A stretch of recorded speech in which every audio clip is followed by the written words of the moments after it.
السلام علیکم ورحمۃ اللہ وبرکاتہ۔ تھرڈ ایئر کلاس ہم سورۃ البقرہ کی آخری آیت مبارکہ پڑھ رہے ہیں۔ اللہم صلی علی محمد وعلی آل محمد افضل صلواتک بعدد معلوماتک وبارک وسلم۔ آیت مبارکہ نمبر 285۔ اعوذ باللہ من الشیطان الرجیم، بسم اللہ الرحمن الرحیم۔ اس کو دیکھیں ترجمہ اور اس کی تفسیر پڑھتے ہیں۔ آمن الرسول بما انزل الیہ من ربہ والمؤمنون۔ ایمان لے آیا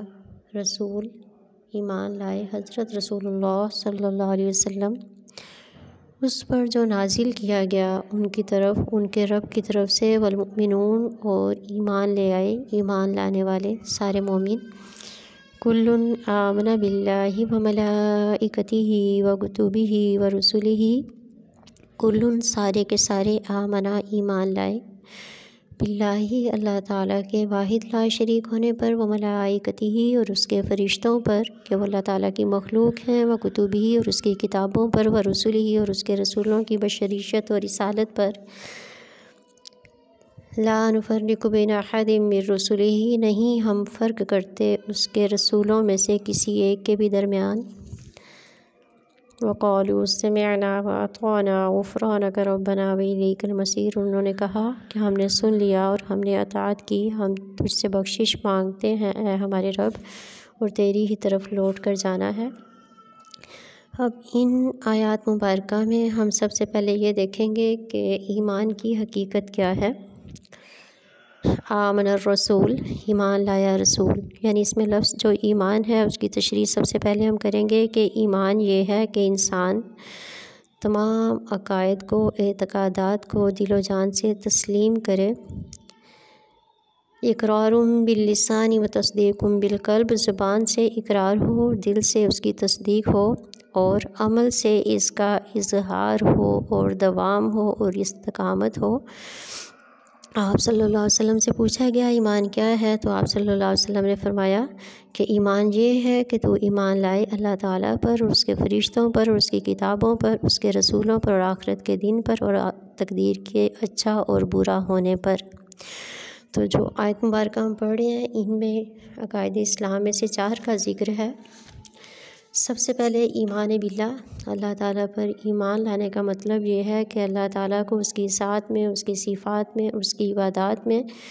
واحد لا شریک، یکتا و لا ثانی جو ہے وہ تسلیم کیا جائے، اور یہ عقیدہ رکھا جائے کہ وہ اکیلا ہی خالق کائنات ہے، وہ رازق کائنات ہے، وہ کل کائنات کا مالک ہے، وہ شہنشاہ ہے، وہ ازل سے ہے، وہ ابد تک رہے گا، ہر چیز اس کی محتاج ہے، وہ زندہ ہے، وہ حی ہے، وہ قیوم ہے، اس کی بادشاہی میں اس کے ساتھ کوئی شریک نہیں، وہ ہر عیب سے پاک ہے اور اکیلا عبادت کے لائق ہے۔ ہم نماز کی التحیات میں پڑھتے ہیں التحیات للہ والصلوات والطیبات، کہ ہماری تمام زبانی عبادتیں اور ہماری تمام مالی عبادتیں اور تمام بدنی عبادتیں صرف اور صرف اللہ کے لیے ہیں، یعنی اللہ تعالیٰ اپنی ذات میں، اپنی صفات میں، اپنی عبادات میں واحد لا شریک اور یکتا ہے، اس کی عبادت میں کوئی شریک نہیں۔ لسانی، مالی اور بدنی تمام عبادات صرف اور صرف اللہ ہی کے لیے خالص ہیں۔ مال صرف اسی کے نام کا دیا جائے، بدن صرف اسی کے آگے جھکے، زبان سے اسی کو واحد لا شریک سمجھا جائے، اس کی صفات میں کوئی شریک نہیں۔ ناصر، وہی مددگار ہے، وہ شاہرگ کے نزدیک خدا، وہ واحد لا شریک خدا، وہ شاہرگ کے نزدیک خدا، لا الہ الا اللہ، اللہ کے سوا کوئی معبود نہیں، وہی حاجت روا ہے، وہی مشکل کشا ہے، وہی ضرورتوں کو پورا کرنے والا ہے، وہ ہر چیز پر قادر ہے، اس کی صفات کسی اور میں نہیں ہو سکتی، اور اگر اس کی ذات میں، صفات میں یا عبادات میں یا کسی ایک میں بھی سمجھا کہ اللہ کی جو صفات ہیں ان میں سے کوئی صفت اس کی مخلوق میں ہو سکتی ہے کسی میں،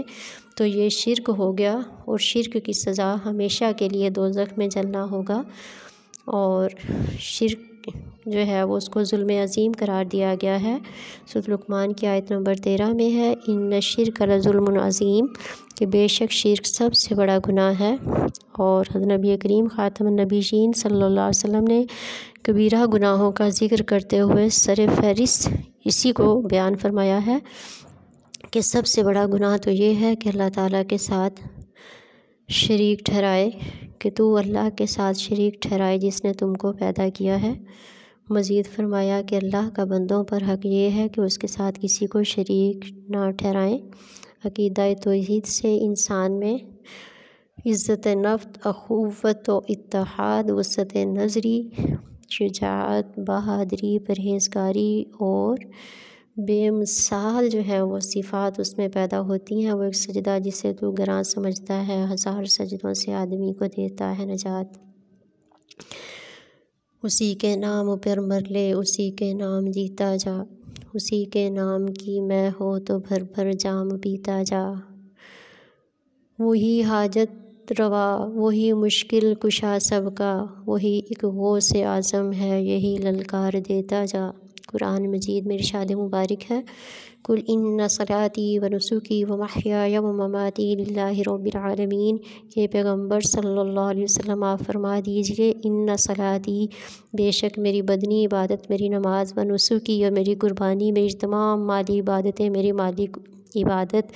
و محیای، اور میرا جینا، و مماتی، اور میرا مرنا، للہ رب العالمین، صرف اور صرف اللہ کے لیے جو رب العالمین ہے،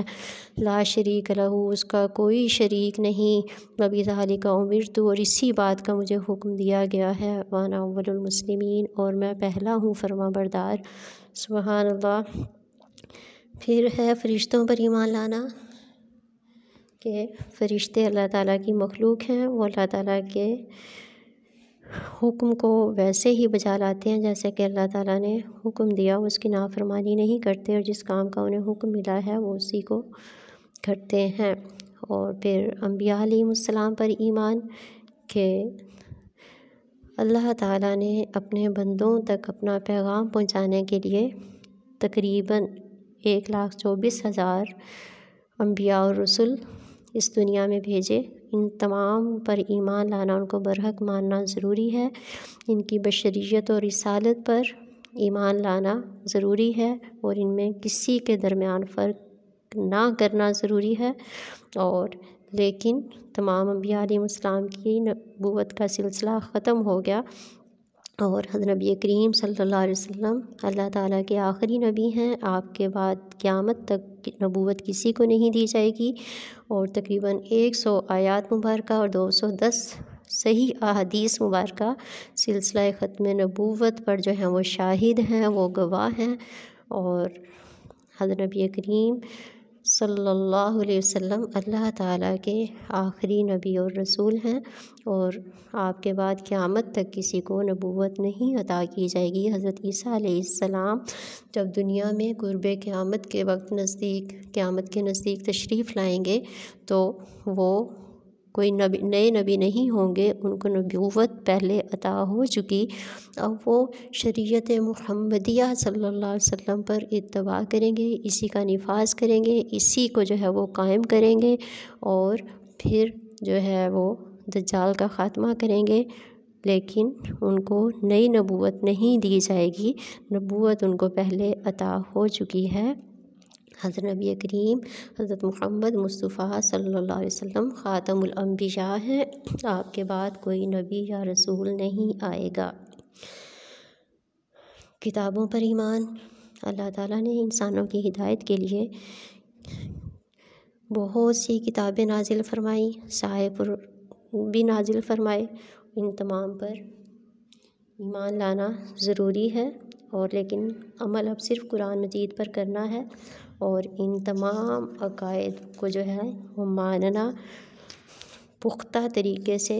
ان کا زبان سے اقرار کرنا، دل سے ان کی تصدیق کرنا ضروری ہے، اور ساتھ ساتھ یہ ہے کہ اللہ تعالیٰ کے حضور انسان گڑ گڑاتا رہے، معافیاں مانگتا رہے اور استغفار کرتا رہے، تو اللہ تعالیٰ سے دعا ہے اور اس سے امید ہے کہ جو گناہ ہو جاتے ہیں وہ ان کو اپنی رحمت سے ان کو معاف کر دے گا، لیکن ساری عمر شرک سے بچے، کیونکہ شرک کی معافی نہیں۔ فی امان اللہ تعالی۔ اللہم صلی وسلم علی محمد کما تحب و ترضی لہ۔